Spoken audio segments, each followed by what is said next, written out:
Okay, good morning, everybody. Hope everybody's doing well. Welcome to the day. Another opportunity for us to be a little better every single day. That's the goal. Back in my office, thank God. For those of you who tuned in yesterday, I scrambled to find the place. Just adjusting my camera still. I scrambled to find the place, which we thank God got set up at 8:56. So that was fun yesterday, but thank God we got the show off. I want to share with you a couple of thoughts that I had. It's amazing that we're talking about happiness. Like I said yesterday, power outages, for some people it's dangerous, very dangerous. For some people it's just very inconvenient. And when you're in the inconvenient stage, you have to sort of get it in context. For those of you who are going through power outages right now, I hope that it's ending. I know that it affected throughout different parts of the country very differently, at least on the East Coast. But I want to share with you something that really I've been thinking about from it, and this way it's like the realness of what we're talking about. I'm not just speaking in theory now. So, memory is complicated. And the interrelationship between the vision that we have and the memory that we have is much closer than we think. I don't know if we did this here or not, but we will at some point with God's help talk about narrative. And narrative is sort of this link of how you see the world. And you form it or you test it by what you want in the future or what you can expect. But it also informs what you remember in the past. So let me give you an example. And this is very much connected to the happiness talks that we're talking about. The narrative, the way you perceive something, let me forget the vision for a second. The way you perceive something, the way you make yourself perceive something will shape how you remember something. So for example, you go on vacation, let's say with your family, and there's a lot of things that go right and a lot of things that go wrong. So you have a great time going here, but then this place is closed. And you land safely, but there was a delay. And you go to a restaurant, but there was a long wait. Okay? There's a mixture of good and bad. If you interview the children, let's say you're going with children, and you ask them, how was your vacation 3 months after you come back? They're going to remember the narrative that you tell over. So they're going to remember not the delay or the safely. They're going to remember what you highlight, what you create. When you leave the plane and you go, oh my God, thank God we got here. Can you imagine we flew here? And in the old days, they used to do this, but it was so nice. We were safely. Thank God everything was okay. And it was so nice. And you got screens, whatever. If that's what you speak about, that's what they hear, and that's what they remember. If you're going to talk about, I can't believe we were delayed, and there was one at the restaurant, and this is ridiculous. I thought it was going to be this price, but now it's that price. Then later on, they'll remember that part. And the concept here is that your memory is faulty. And this is one of the greatest things we need to understand. In some ways, we've got the greatest brain in the world, right? I mean, we're making connections every day. It's an incredible concept that we can literally reformulate our brain. It's the most amazing gift that we have. On the other hand, it's not a fault. It's just a reality that our brain doesn't remember a lot. It's great because if we remembered everything exactly how it was, we can never move on. It's a gift we have. But what that means is that what you're remembering are things that you are bringing into your consciousness. So what you bring into your consciousness in every given moment and what you choose to think about not only builds the muscle of happiness, it also builds the narrative of your life and the memory that you have of something. And this dawned on me this yesterday when the power came on. I had this amazing multiple thoughts. The minute the power went on, first thing was like relief and like, okay, I call this person, tell my wife to come, whatever. There's like a lot of things we had to like just get back and get the food from this person's fridge and, change these plans. We're going to go stay in this person's house, whatever. There was like the details. And then there was like coming home and then right. But then it dawned on me that like, oh my gosh, I may have missed this opportunity. Like, was I positive enough last night? Was I fun enough last night? Like 2 nights ago, like when the kids were in the house, did I make it fun enough for them? I went back to the way I reacted and acted over the 24 hours or so that we had no power. And I immediately thought to myself, how empowered and happy was I? Because if I was empowered and happy at the highest level, then the people around me will remember the experience in a positive way. And they will learn that when dealing with challenges, be positive. And they will look back at the blackout of August 2020. And you remember blackouts. I remember every blackout that we've had that went on for more than a day. Like I remember Sandy, and I remember we had a storm here. Like I remember over the past 10 years, I don't know. You remember them. They're uneasy. But when I remember them as a kid, will I remember them in a positive way that will then enable me to now go out in my day when I hit a challenge and be more positive? Or will I remember it in a negative way, which will only increase my fear and my anxiety and my disappointment and my frustration with challenge? And that distinction for me in terms of how I dealt with it was sort of in my mind.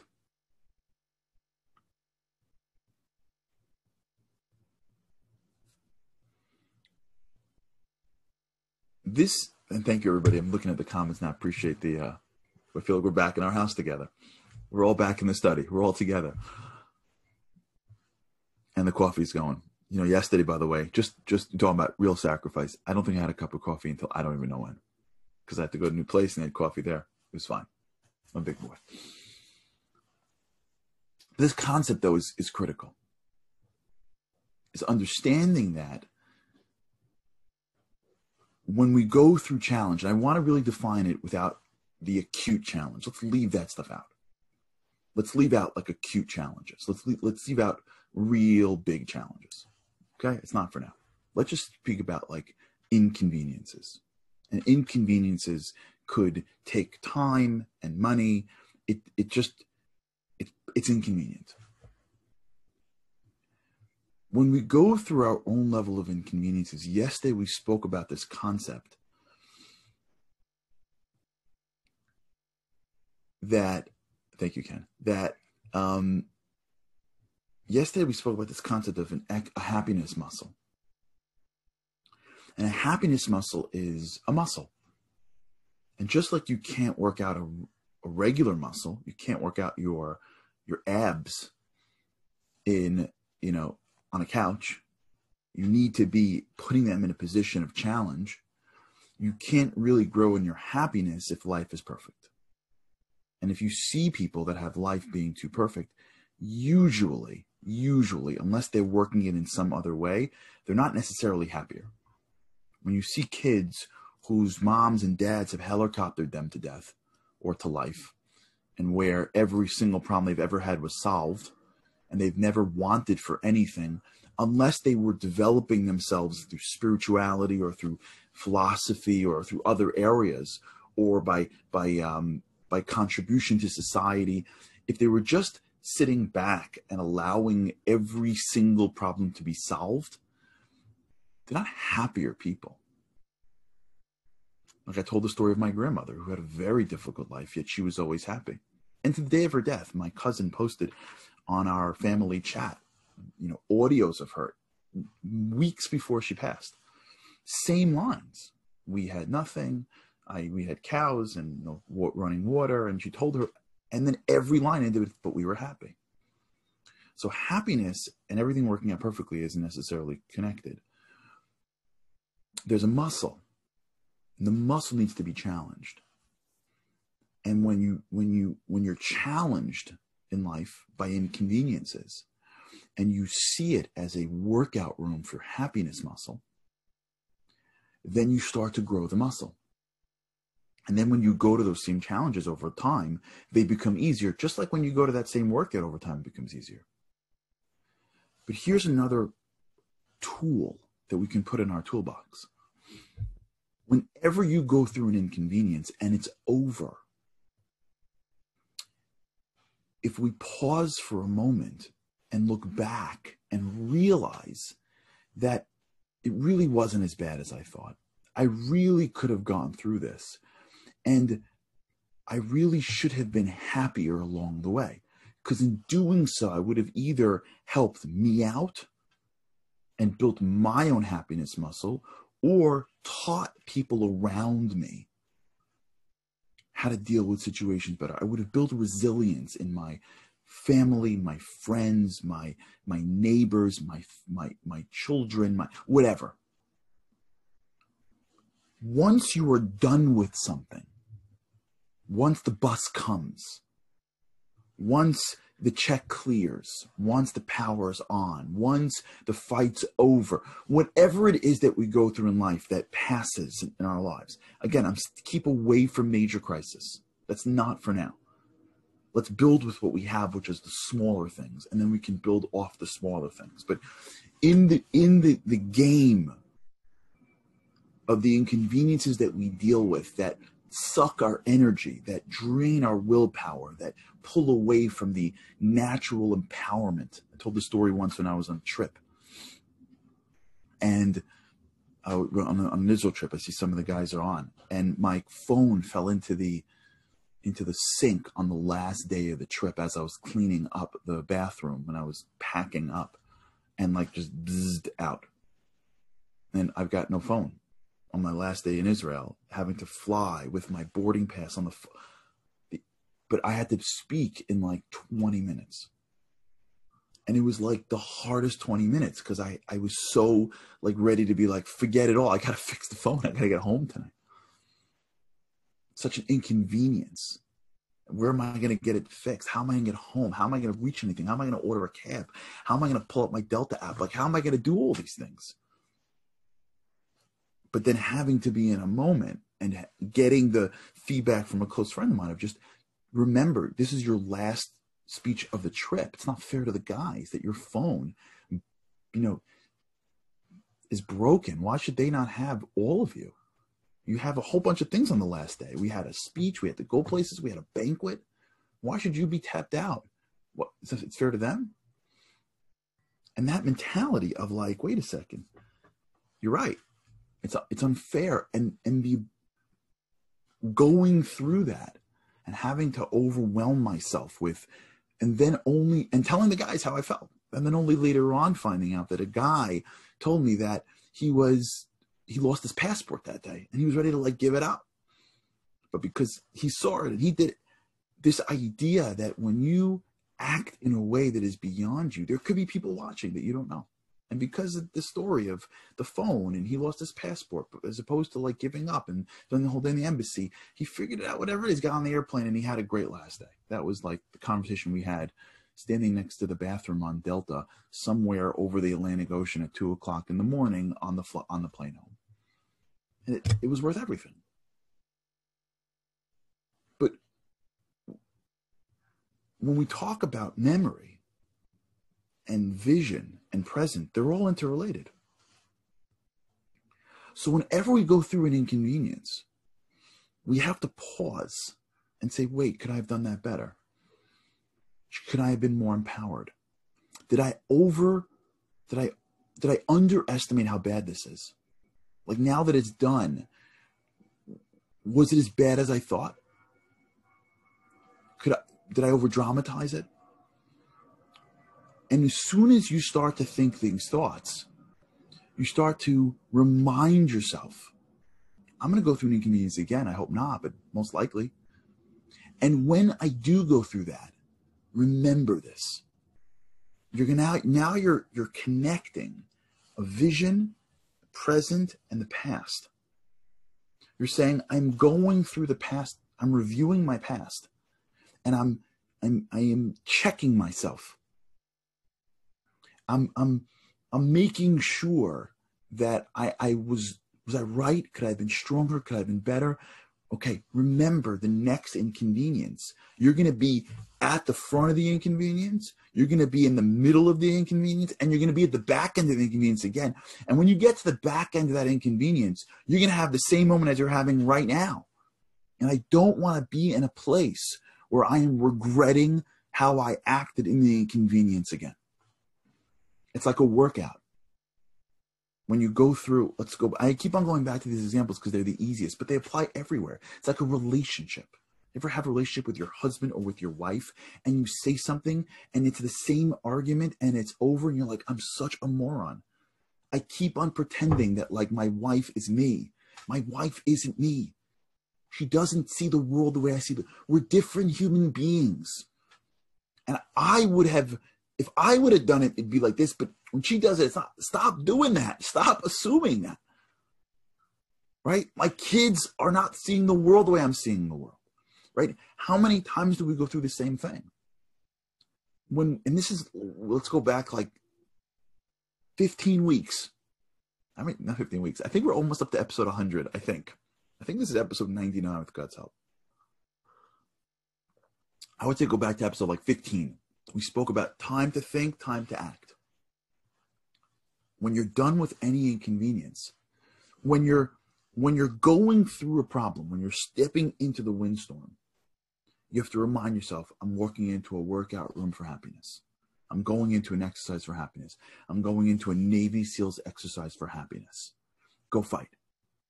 When the windstorm passes and you have a minute to breathe, the lights go back on.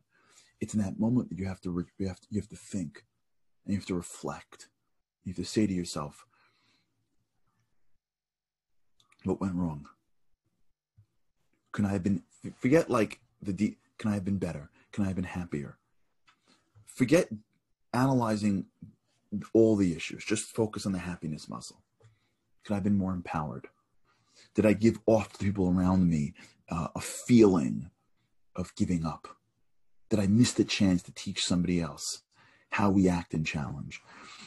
Okay, the next time this happens, remember, the next time this happens, it will pass.